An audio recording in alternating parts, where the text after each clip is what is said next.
Hey, if you wonder about the camera settings on the Galaxy A24, let me show you how it looks.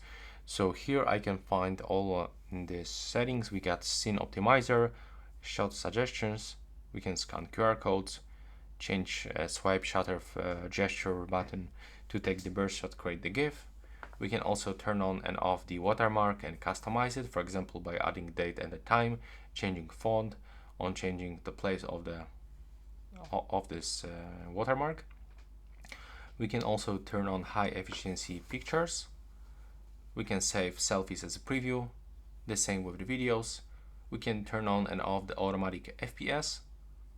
When you switch to the video mode, we'll be also able to get the video stabilization. There's also the HDR, the grid lines, location tags. In the shading methods, we can change function of the volume buttons. We can add floating shutter button, show the palm of our hand to take the selfie. In the settings to keep, we can actually turn on the high picture resolution, get the selfie angle, camera mode, super steady mode, and the filters. And from here we can also show the Snapchat lenses in the fun mode. So that's all right now. Please subscribe to my channel. Bye bye.